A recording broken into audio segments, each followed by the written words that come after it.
제로 줄 파산 행렬 임박, 아베 내각의 망언 퍼레이드, 그 소름 돋는 멘트들에 대해서 한번 보도록 하겠습니다.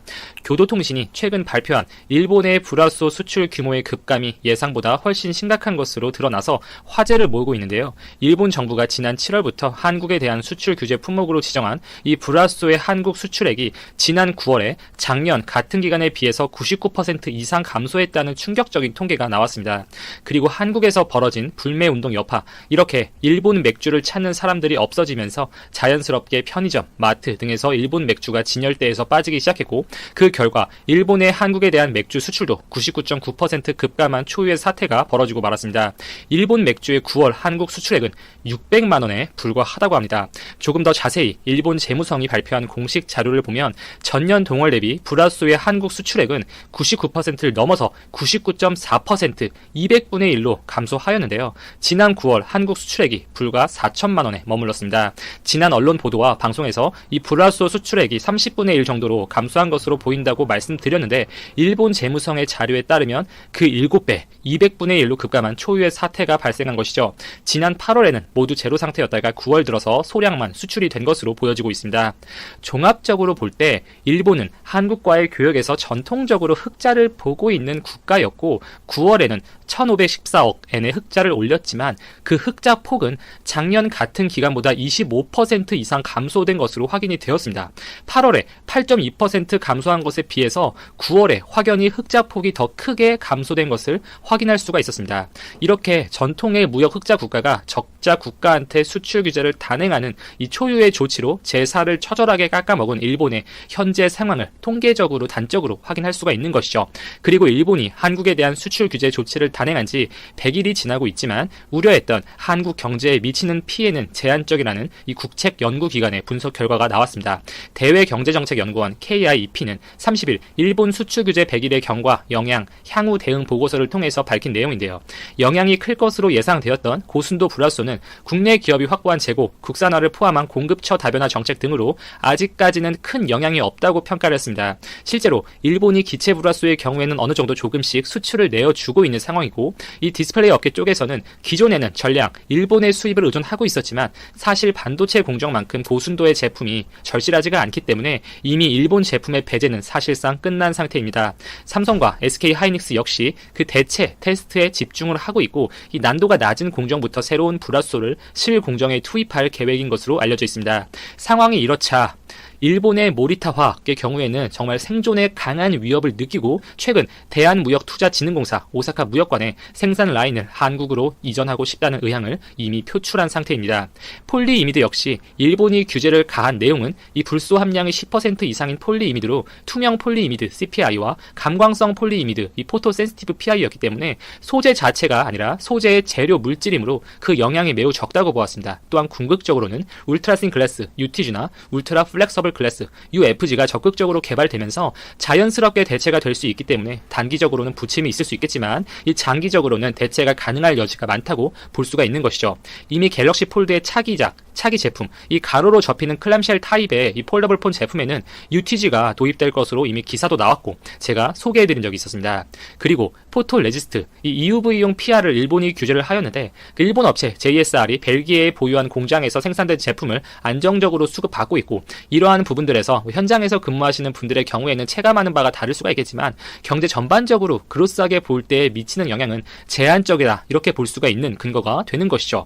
그리고 이 한국에서 만드는 포토 레지스트는 당초에 일본산 제품과 가장 기술력 격차가 많이 나는 파트 중에 하나라고 평가가 되었지만 최근에 일본 반도체 업계의 보고서 등에서 나오는 내용을 보면 일본 품질의 70% 정도까지 벌써 따라잡았다는 이야기가 있습니다. 그리고 기술력이 높은 일본 업체 TOK가 이미 국내 공장의 증설을 적극적으로 검토 중이라는 것은 이미 알려진 이야기죠. 또한 KIEP는 추후 일본의 규제가 장기화될 때 그 피해의 범위에 대해서도 추측을 했는데, 이 해당 소재들의 수출 규제로 한국의 반도체 생산이 10% 정도 감소한다고 가정을 하면은 GDP는 약 0.3% 정도 줄어들고 수출도 0.3에서 0.5% 감소될 것으로 그렇게 분석하였습니다. 추후 화학, 전자, 기계 산업에서 만약에 일본이 규제를 가했을 때 일본의 한국 수출이 5% 정도 감소한다고 가정을 하면은 한국의 GDP는 0.02%, 수출은 0.03% 줄어들 것으로 전망을 했습니다. 수치만 보더라도 반도체 생산에 타격을 받을 경우에 GDP, 수출액에 예상되는 감소폭이 크다는 것을 알 수가 있죠. 따라서 현재 가장 민감하게 반응을 해야 되는 지표는 당연히 반도체. 이 반도체 생산량에 어떠한 변화가 감지되느냐, 여기에 주목을 해야겠죠. 삼성전자는 이미 3분기 예상보다 훨씬 높은 어닝 서프라이즈에 가까운 실적을 내면서 그 주가가 5만 원을 뚫고 올라가고, SK 하이닉스 역시 8만 원 상단을 지키고 있죠. 이 주가가 100% 기업의 가치를 반영하는 지표는 당연히 아니지만 그 기업을 둘러싼 여러 상황, 외부 상황, 이런 것들에 가장 예민하게 반응을 하는 지표임에는 부인할 여지가 없죠. 그리고 아베 최측근들, 이 아베 내각의 관료들이 잇따른 망언과 실언으로 궁지에 몰리고 있는 상황인데요. 정말 쇼를 하고 있습니다. 간단히 좀 멘트들에 대해서 소개를 해드리면, 이 하기우다 고이치 문부 과학상이 일본의 새 입시 제도를 둘러싼 논란에 분수 에 맞게 노력해라, 이렇게 말했다가 여론의 몰매를 맞고 있는 현재 상황입니다.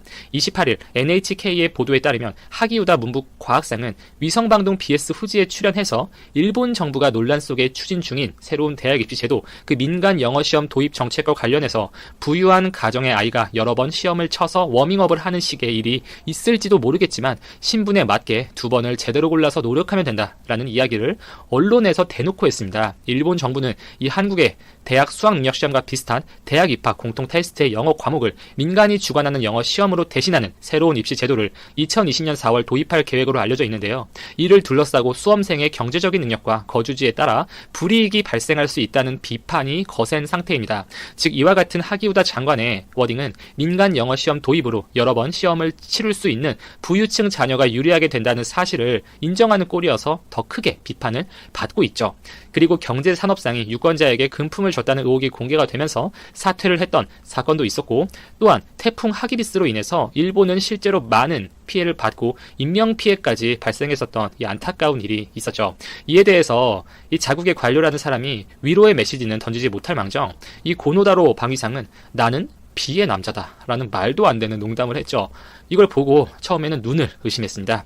사실상 태풍의 피해를 본 일본의 많은 국민들을 분노하게끔 조롱하는 것 아닌가, 이렇게 들릴 만한 워딩을 하면서 논란을 휩싸였죠. 실제 하기비스로 인한 피해 액수들이, 피해 규모가 점점 구체화가 되고 있는데, 29일 도쿄신문에 따르면 일본의 농림수산성은 농작물을 포함해 농림수산업 관련 피해가 1조 3천억 원 정도에 이른다고 하며, 태풍으로 인해 발생한 폐기물, 쓰레기만 수백만 톤 규모가 될 것으로 추산되고 있다고 보도를 했습니다.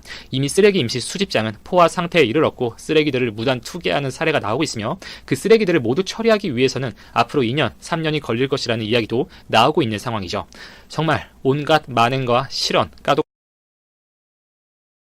참고사항으로 저쪽에선 할로윈 때 저러고들 논다 정도만 봐주시면 될 것 같습니다. 상당히 특이하더라고요. 먼저 할로윈 데이에 대해서 설명을 드리면, 영미권에서는 헬로윈이라고 발음하는데 날짜는 매년 10월 31일이에요. 통상적으로는 미국 전역에서 다양한 복장과 기괴한 가면을 하고 축제를 벌이는 건데, 할로윈의 기원은 8세기 약 1200년 전이죠. 켈트인의 전통 축제 샤윈에서 기원한 것으로 알려져 있습니다. 이 켈트족은 가을에 추수를 다 끝내고 나면 음식을 마련하고 사신에게 바쳐서 죽은 이들의 혼을 달래고 악령을 쫓는 풍습이 있었다고 합니다. 이때 쫓겨난 악령들이 개개인의 집으로 와서 자신을 해칠까봐 두려워한 사람들이 생각해낸 게 자기를 같은 악령으로 착각하도록 괴물 가면과 복장을 했다고 해요. 그러던 풍습이 훗날 19세기에 와서 파티로 승화를 시켜서 지금 현재까지 내려와 할로윈 파티가 됐다는 게 기원인데, 어쨌든 이 할로윈 파티라는 게 유럽의 풍습이었고 약간 고대 샤머니즘의 성격도 있는 건데요. 웃긴 건 왜 일본에서 이렇게 할로윈 파티에 열광들을 하는 건지 그게 참 궁금하더라고요. 유럽의 풍습과 일본은 아무런 상관이 없고 심지어 거리도 지구 반대편이잖아요. 근데 보시다시피 작년 할로윈 때 일본 도쿄의 모습인데, 이게 그냥 적당히 즐기고 끝나는 게 아니라 그냥 날뛰는 거로밖에 안 보여요. 엄청납니다. 여기 비하인드 스토리가, 도쿄 치안을 담당하는 경찰 상급기관인 경시청에서는 캐릭터 분장을 하고 축제 기분에 들뜬 사람들이 한꺼번에 몰려나와 각종 범죄와 불상사가 발생할 가능성이 높다고 보고 비상경계에 들어갈 것이다 라고 밝혔습니다. 작년 할로윈 때 나왔던 기사들을 보면 일본 도쿄 중심지 시부야 일대는 광란의 무법천지였다. 청년층을 중심으로 축제를 즐기려는 사람들이 10월 27일을 시작으로 할로윈 당일인 31일까지 5일 내내 집결하면서 젊음의 거리로 유명한 시부야는 그야말로 아수라장이 됐다. 매년 10만 명 정도가 모이는데 일부 군중들은 힘을 모아 트럭을 뒤집어버리기도 했고, 곳곳에서 추행, 폭력, 절도, 기물파손 등등이 일어났다. 여기서 20명가량은 현행범으로 체포가 됐고 도쿄 치안을 담당하는 경시청은 강력 사건만을 수사하는 수사 일과를 투입해서 트럭을 뒤집고 도망간 용의자 14명을 3달간 추적하여 결국 체포를 했다. 현재는 1년 전에 그 악몽을 되풀이하지 않기 위해 경찰과 시부야 구호 당국은 26일부터 할로윈 당일인 31일까지를 특별 경계기간으로 설정하고 대대적인 경계태세에 들어갔다. 인파 속으로 차를 몰고 돌진하는 상황이 자주 나오기 때문에 경찰 특공대 및 경찰 차량 버스도 다량 동원됐다. 경찰 당국은 남에게 피해를 끼치는 행위 금지, 할로윈은 시부야의 자랑으로 남기자 라는 안내문을 곳곳에 내걸었는데 근데 이거 차를 몰고 인파 속으로 돌진하는 사람들인데 이렇게 안내문 가지고 하지 말라고 하면 안 할까요? 오히려 하지 말라고 하면 더 심하게 할 것 같은데요. 그리고 시부야구는 작년 할로윈과 새해맞이 행사에서 발생했던 폭력 사태가 대부분 술에 취한 젊은 층들에 의해 이뤄졌다는 사실에 축제 기간 시부야 지역에서는 길에서 음주를 할 수 없다라는 구조례를 만들었습니다. 과연 술 먹지 말라는 조례를 사람들이 들을까요? 그렇게 치면 술을 먹으면 과태료 부과인데 저런 분위기에서 어떻게 단속을 할 수 있을지요? 경찰 관계자는 할로윈 축제의 특성상 경비하기가 너무 어렵다고 호소했는데요. 이 축제는 멈춰서 하는 것도 아니고 행렬을 맞춰서 이동하는 것도 아니다. 그리고 한 지역에 국한된 것도 아니라 대규모 인원이 사방에서 밀려들고 이동 경로도 정해져 있지가 않다. 무엇보다 주최 측이 없기 때문에 어디서 말썽이 발생할지 아무도 알 수가 없고 어디에서나 문제가 발생할 수가 있다. 그리고 누구라도 가해자가 될 수도 피해자가 될 수도 있다. 라고 했습니다. 섬찟하네요 이거. 축제에 목숨 걸고 나가야 되는 건가요? 시부야구는 올해부터 1억엔의 예산, 한국 돈으로 약 10억 8천만 원이죠. 이 예산을 추가 투입해서 200명 이상의 사설 경비원을 동원했고 시부야 구청장은 지난 24일에 기자회견을 열어서 할로윈 파티 때 남에게 피해를 끼치는 행위를 자제하자 세계에 보여줄 수 있는 할로윈 축제를 만들어주세요 하고 호소를 했습니다. 요미우리 신문에 따르면 할로윈 분장을 한 젊은 층들이 대거 모여들기 시작한 것은 6년 전인 2013년부터라고 합니다. 그런데 이런 무질서한 광란의 파티가 TV에 보도가 되었는데 이상하게도 그때 사진이나 영상들이 SNS에 올라오면서 오히려 더욱 몰려드는 사람이 많아졌다라고 보도를 했습니다. 아마 앞으로도 더욱 각종 매체에서 주목을 받을 거기 때문에 파티는 더욱 커질 것 같다라고 했습니다. 외국인의 입장에서는 참 이해를 할 수가 없네요. 할로윈 파티는 대체 이 사람들한테 어떤 존재인 걸까요? 왜